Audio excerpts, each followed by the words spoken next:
Welcome to WFPC Podcasting, your local source for the heart and history of Pike County, Indiana.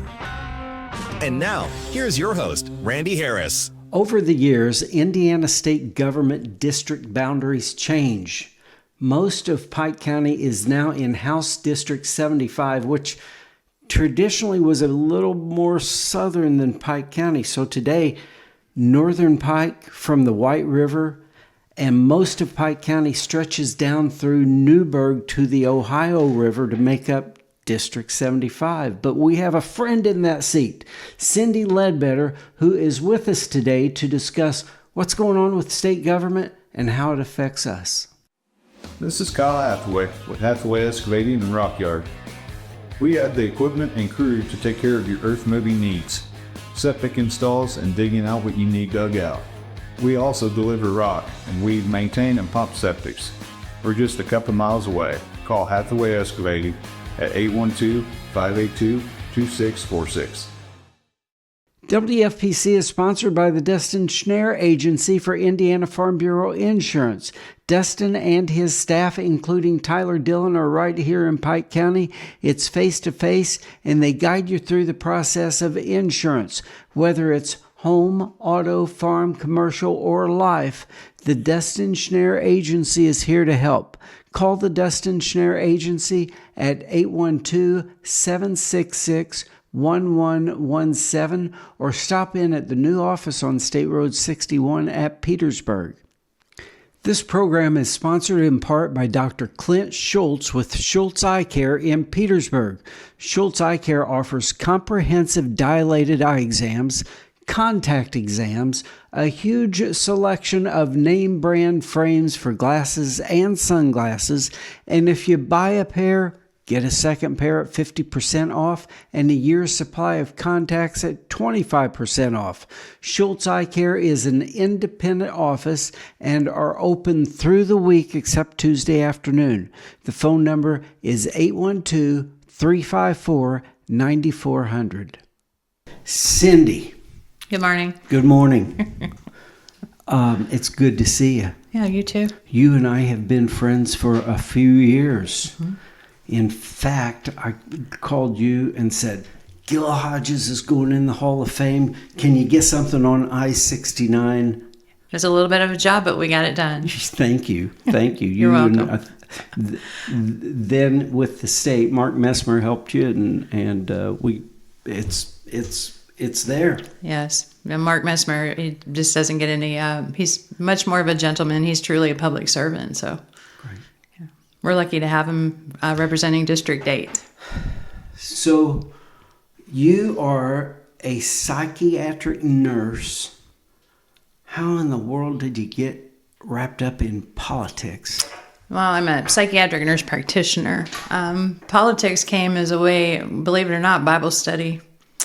I had started attending a Monday night Bible study in Newburgh where I live, and one of my dear friends was running for office, and she was recruiting people, and I made a statement to a friend one day, I might be interested in doing something like that, and before you know it, I got invited to get together, and I prayed about it before I went, and I ran for county council in Warwick County. I unseated a 24-year incumbent in that election. And then a few years later, the state representative seat opened up, and I really had to pray about that because, that you have to run for that every 2 years. That's a lot. And in my mind, I was going to probably maybe run for commissioner and then be appointed somewhere. But after prayer and consideration, I ran for the state representative seat, and I won that seat. So here I am. You were called. Yes, I was called. Yeah.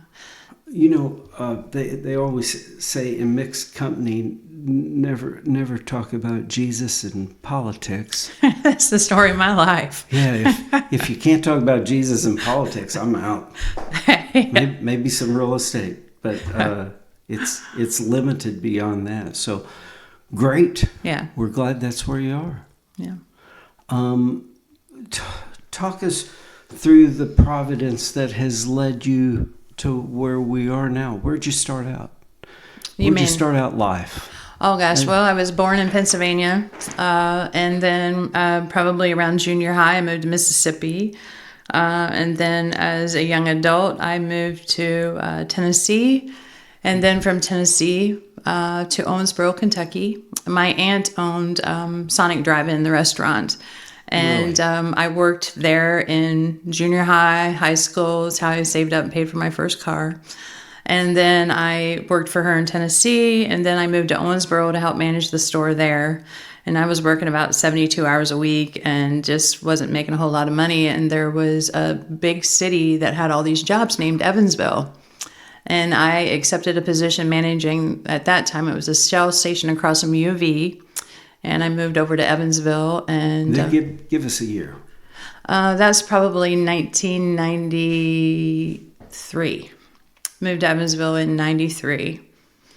And was driving down the highway one day, and I saw this sign that said, Ivy Tech State College, where will you be in 2 years? And I thought, gee, where will I be in 2 years? Because I was I had dropped out of high school and didn't have much education. And I remember pulling up outside of Ivy Tech, and my knees were knocking. I was scared to death, and I almost didn't walk in the front door. And I walked in the front door, and there was this tall, elderly gentleman in there, and he said, "Young lady, can I help you?"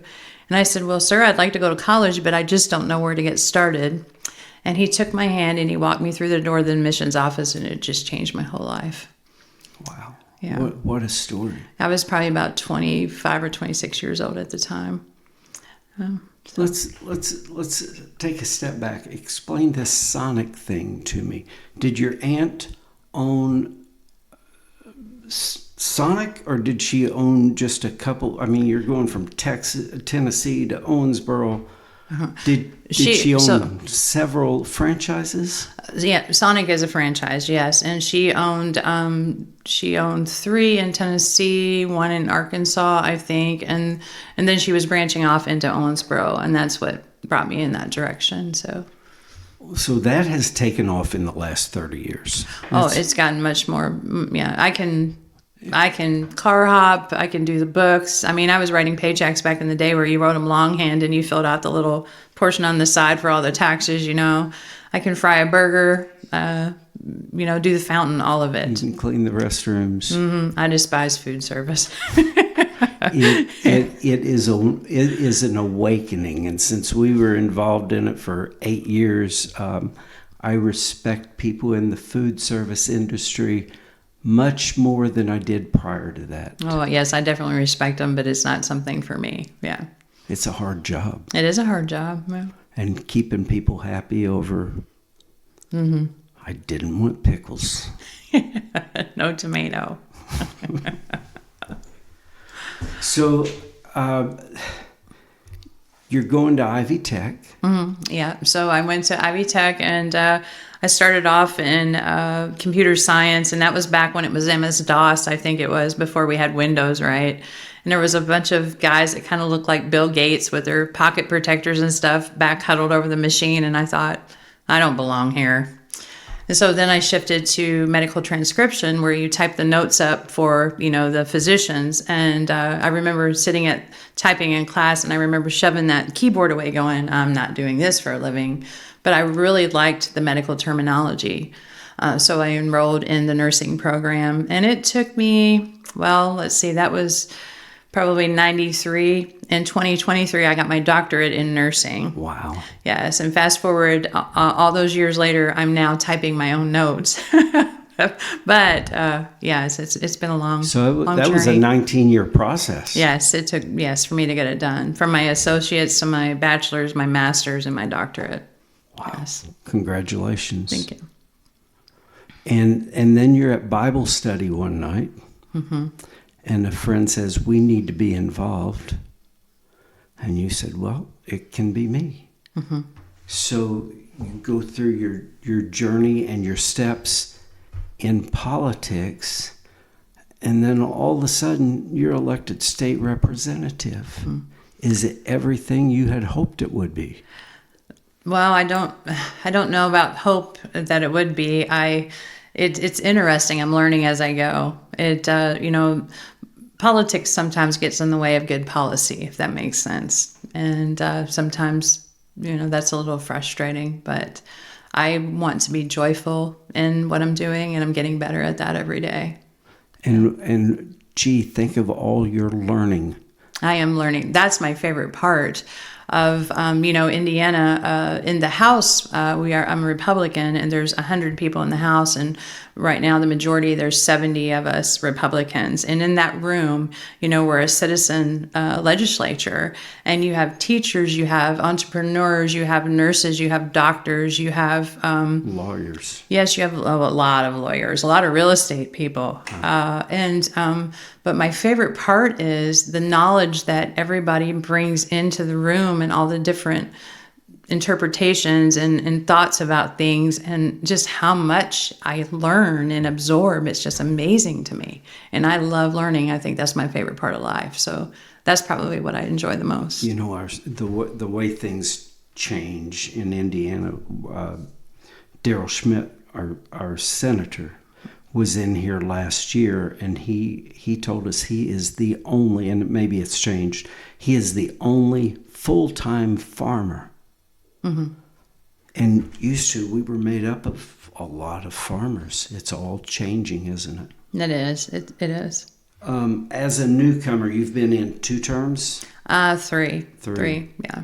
You're still relatively new. I am still relatively new. It takes a minute to get your feet under you. And I came in during COVID, which really made it difficult to get your feet underneath you. And then in addition, working in my office like I do with patients, it doesn't give me as much freedom as I'd like to have to, be as active in Indianapolis or travel as much as I could. That's a little frustrating for me. That state representative salary is not a whole lot. It's definitely public. Pay the bills, no, it does not pay the bills. So I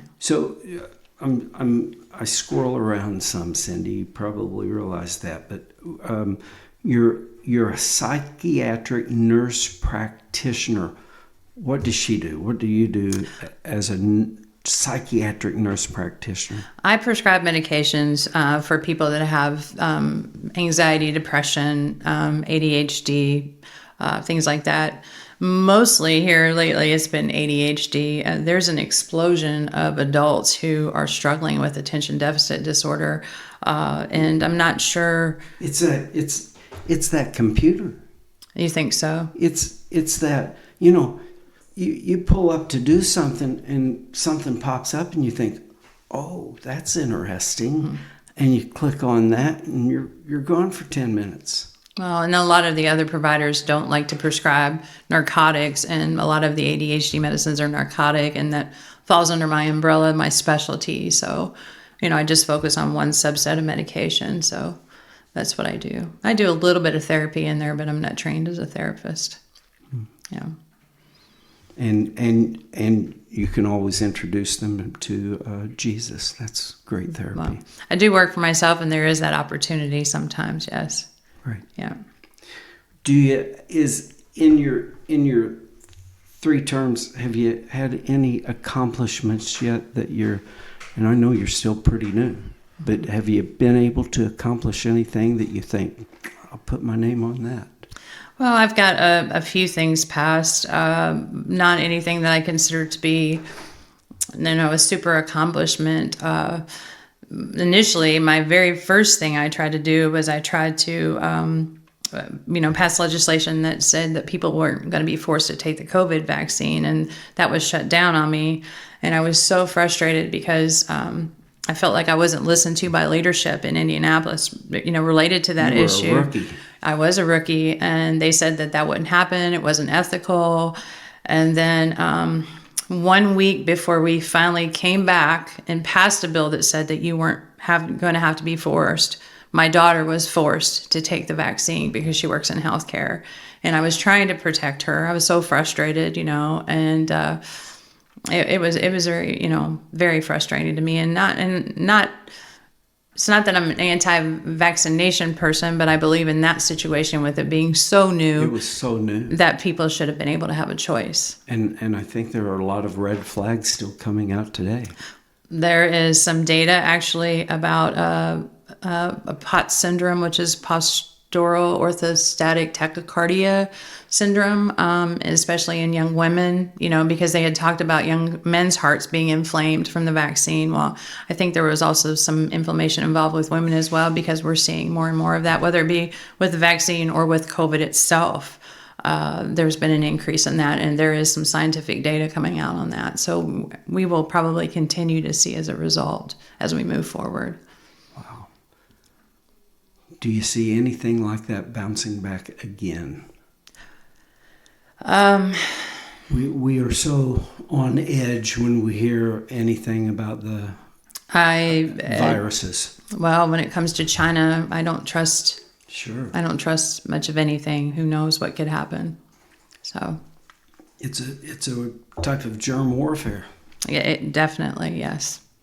This program is sponsored in part by the Log Inns Farm, Bed, and Breakfast, just 3 miles west of Petersburg off of State Road 56. It's peaceful, quiet, and you're surrounded by nature in a traditional farm environment. It's nestled in the countryside of a southern Indiana working farm growing grain, hay, and livestock. It incorporates 2 vintage log cabins. Call the Log Inns Farm Bed and Breakfast at 812-354-2192. Recently, the real estate market has been unpredictable, but the sun is shining, spring has sprung, and at Harris Real Estate, we have clients looking for homes and properties to buy and sell. Let us help you. Real estate is local. We are local. We know the business. We know the community. Harris Real Estate has listed and sold hundreds of properties right here. We know Pike County. Harris Real Estate, 812-380-1065. Spring is here, and it's time to get winter off of your vehicle.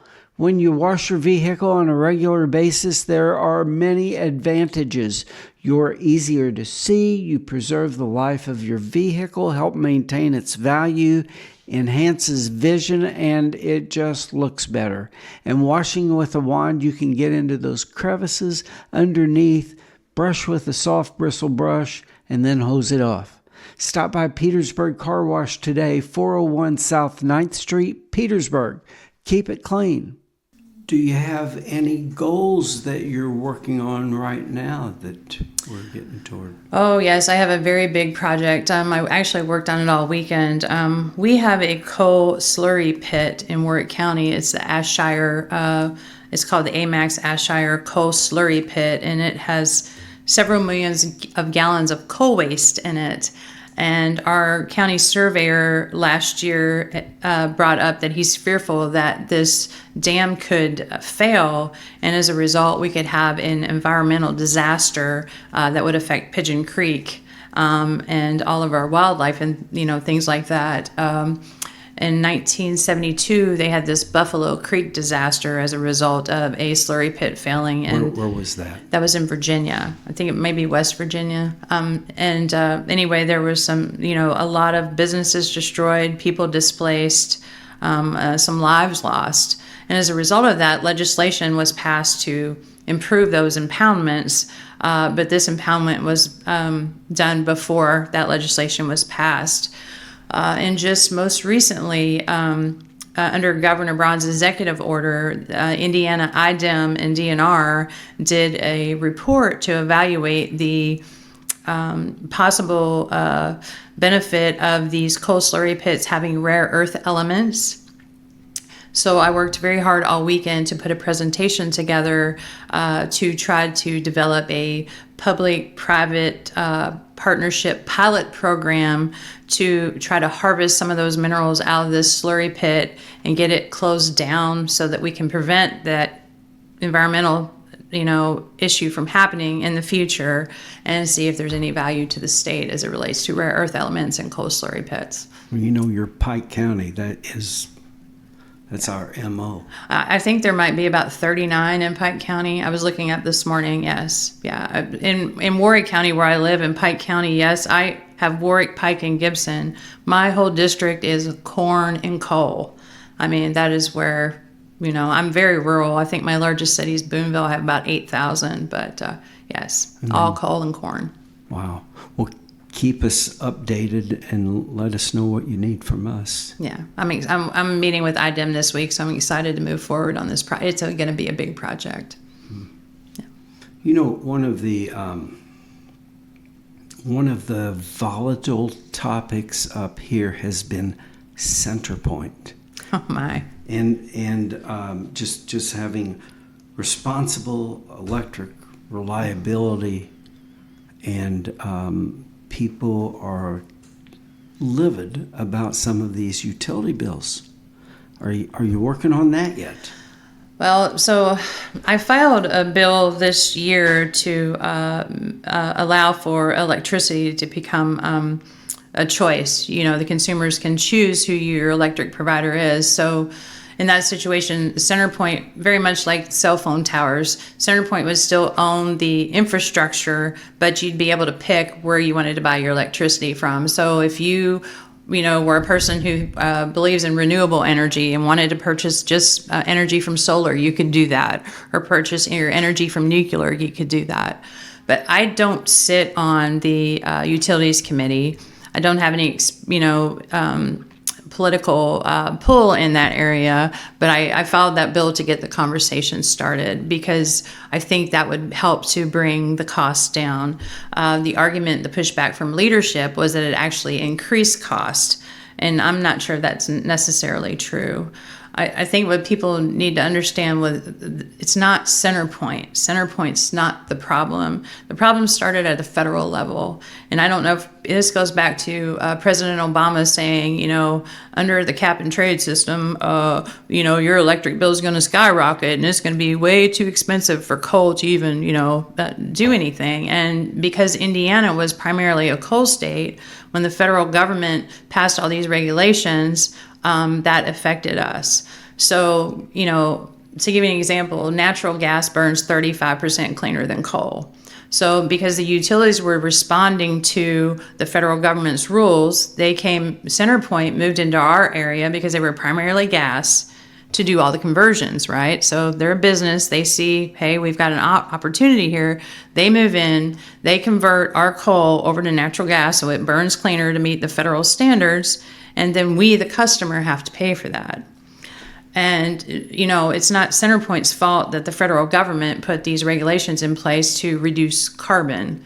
And I struggle with that because we were taught in science class that the carbon is what plants breathe in to make them greener. And yet we're trying to take it out of the air. That makes no sense to me.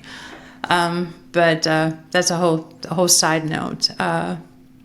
But I've been trying to educate the constituency on the issue. We're never going to see our electric bills come down because the IURC has already approved those costs. We're paying for the solar fields that have put up. We're paying for the gas conversions. We're paying for all of those upgrades that were made to meet those federal standards. And so how are we going to slow that down and address that matter? And I think the answer is to have choice competition. What is the best choice out there right now? Well, I mean, it would be based on there's Pennsylvania has done it, Missouri, Ohio, Texas, and there's positives and negatives in each of those states of what's occurred. And I think if Indiana did it correctly, that we could come up with something that would meet our needs. But doesn't it all feed into the same grid? It does, but you're able to purchase where you get the actual electricity from. So CenterPoint would still have the delivery charge on your bill because that delivery charge is actually the infrastructure, right? But then the actual power usage, you would be able to lock in at a rate to purchase it from where you wanted to purchase it from. Very similar to your cell phone towers. There's different companies use the cell phone towers, but you get to purchase what cell phone provider you want to use, whether it be Verizon, AT&T. You talked about your district, and we haven't ever discussed this, but your district is coal and corn. Now you've got solar panels. Oh, I know. And I'm not a fan of solar panels. And it was so interesting is I have such a heart for the poorer communities in our state, because I was raised, very, very poor. And I had brought up and mentioned, well, how about community solar, where you put, solar panels on the rooftops of these homes, maybe in the inner city or even in rural areas to help these people. And I was told that, that would never happen because, it's too expensive and it's not going to provide any money to the people who, are making all the money. So I always wondered if all these Main Street buildings, if the roofs had solar, but that's not what they want. Yeah, I don't see anything clean about solar panels. There's just nothing clean about them. I think they're pretty much probably churned out of a factory somewhere, probably in China. Yeah, using all kinds of energy to pollute the air to make them. And then they have all these chemicals that they can leach. And then they take up all the, my goal is to keep them off of prime farm ground because that's so big to Indiana's, industry. It's a big industry in Indiana. So it's frustrating to me. Yeah. And then we saw, I guess, a tornado hit somewhere north of us not too long ago and destroyed the whole solar field. Just wiped it all out.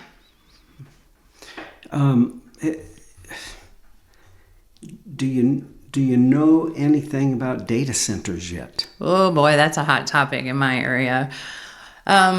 So we filed a bill last year. Well, a bill was passed through the House last year. It might have been 1031. It was a bill authored by, I think his name was Randy. I can't think of his name right now. Anyway, Kendall Culp. Kendall Culp authored a bill, and the bill's intention was to keep data centers off of prime farm ground.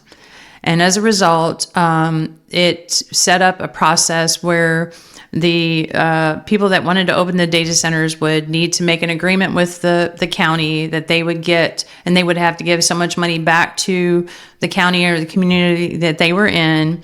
And, it was the intent of the bill was good, right? So the bill passes the House, and then all of a sudden, all this political pushback comes in from people being angry. They don't want data centers in the community. They were angry with me. They were angry with my peers who voted for the bill, saying you're trying to bring data centers in or enforce them on us. And that's not really the goal of that bill. That wasn't the goal of Kendall. But anyway, the bill ultimately died. And I have just started to research the topic. And it's almost, I can hardly find anything positive on it. I do know that I have been told that a data center could probably eliminate property tax for people if one came to their community, that it would lower your property tax obligation at a phenomenal level. So I'm still looking more into the matter so that I can be thoroughly educated on it before I discuss it anymore with the public, because I want to make sure that I have all my ducks in a row. It's to me, it's a new topic. It is. I have not studied it yet. Well, and what I see is people are trying to prevent it, and they say that we have to prevent AI and we have to stop AI and we have to stop data centers. And Randy, quite frankly, we're not going to be able to. So we have to figure out how to best manage it. And people might not like to hear that, but that's the truth. AI is not going away. Things are going in that direction. So we have to best figure out how to manage it and work with it and collaborate to get what we as a community would want out of that. Is best for us. Yes. We are having a bit of a crisis here on public school funding. Any updates? And maybe you're not familiar with our situation yet, but anything going on with funding for public education? The public school funding was a result of Senate Enrolled Act 1, the property tax bill, and that, in my opinion, is where politics gets in the way of good policy. Yeah, where I live in my area, I don't consider my property taxes to be too high. I know that there are people that are retired that struggle with the COVID really elevated the property tax. And I think we should have moved to help those people that are maybe retired and on a fixed income as opposed to just knocking them down over the board. And And that was really frustrating for me. Keep your eye on Pike County, because as assessment is lost at the power plant, we've already lost one. The other one is downsizing and switching to gas. That affects a small county of 12,000 people pretty significantly. Well, and as a result, once again, talking about those taxes and assessment values, and then to bring it back to a data center, would that be something that would be welcome in Pike County as a result? Because that would help to alleviate some of those problems. But is it the right thing for Pike County? Right. Nothing has been presented to us on anything like that so far. Yeah, not as of to date. Yeah, I know they're looking for places everywhere, but the schools next year, the hit won't be as hard. I think if you look at the data, which I don't have in front of me, with the property tax, things will even back out over the next couple of years, and it won't be as difficult as what it was. But it was an initial shock, Well, we've got some issues, and if you want introductions to the people with the school, let me know. Grants on wastewater, water systems, is there anything like that available for our rural areas? I am not sure about that. I do know that Linville area is struggling with their water system now. Are you having problems in Pike County as well? Certainly. Yeah. And certainly Winslow's having some issues. So I will be sure to look into that and help to move forward on that issue this year. I guess the state maybe needs to get involved to help get something done for the more rural communities in that matter. Okay, thank you. Township consolidation. Do you know anything about that yet? Well, so township, believe it or not, is our largest form of government. Did you know that?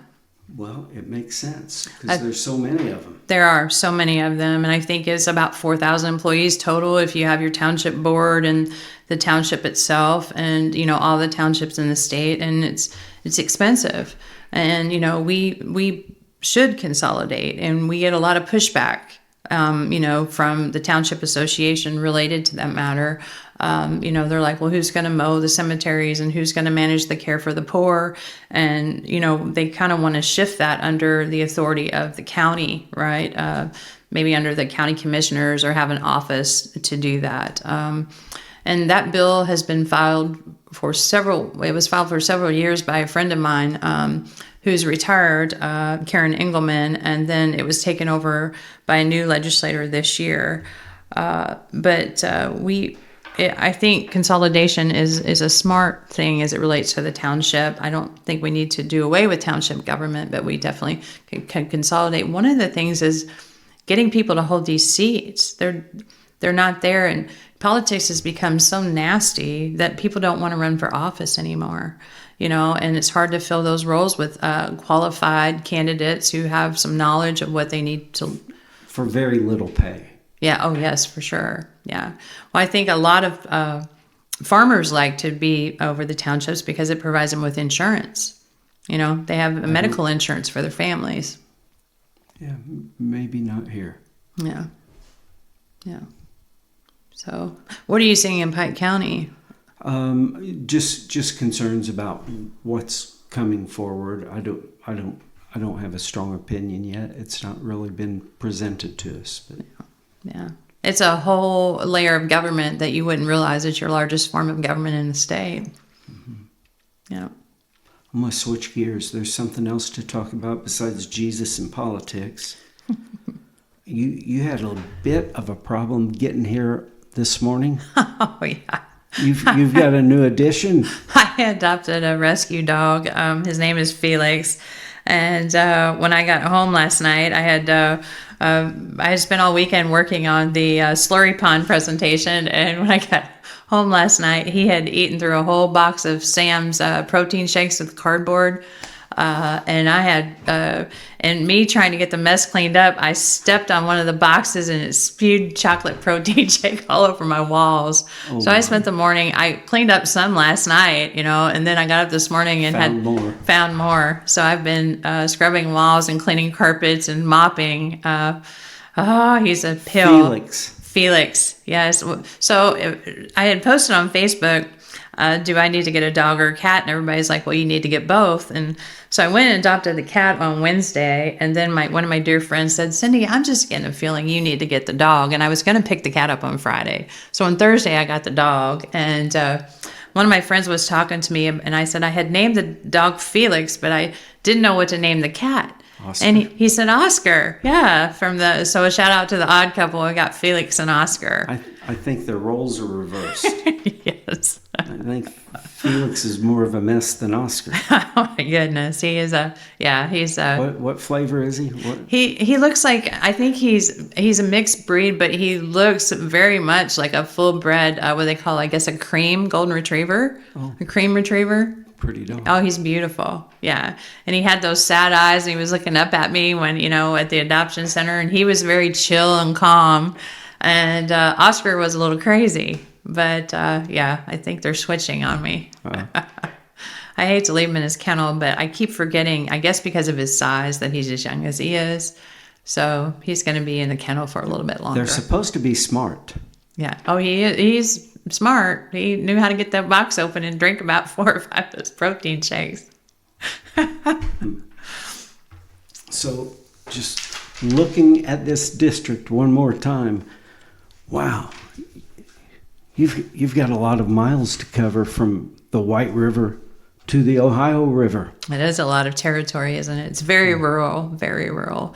As I said earlier, my largest city is Boonville, was population about 8,500 maybe. And then you've got Ohio Township, which is where I live, and that's probably about 9,000. We actually had 7% growth in that area with the last census. It was one of the few areas that had growth. But as a result of that census, it definitely shifted me north. And I have a much larger territory, which Petersburg is probably about a 50-minute drive from me from home. Mm-hmm. Yeah. Well, Cindy, we are thankful that you came in. Anything else you need to discuss? I don't think so. No, I appreciate you having me. Well, we appreciate having this interaction with you and introducing you to people that maybe don't know you. I didn't know all of your history, but you've always been friendly to me, and we've always had a friendly relationship. Yeah. So thanks for coming in. Yeah. Thanks for having me. Thanks for joining us for this program of WFPC Podcasting. The program is brought to you by Hathaway Excavating and Rock Yard, Schultz Eye Care, the Log Ends Farm Bed and Breakfast, the Destin Schneer Indiana Farm Bureau Insurance Agency, Harris Real Estate, and Petersburg Car Wash. Please thank our sponsors for their continued investment in Pike County. A new program appears each Friday on WFPC Podcasting, exploring the people, information, and news right here in Pike County. See you next week. Thanks for watching WFPC Podcasting, your local source for the heart and history of Pike County, Indiana. From back roads to town centers, we bring you the voices, stories, and news that shape our community. Join us on this journey through the past, present, and future of Pike County, Indiana. Tune in next week for the next episode of WFPC Podcasting.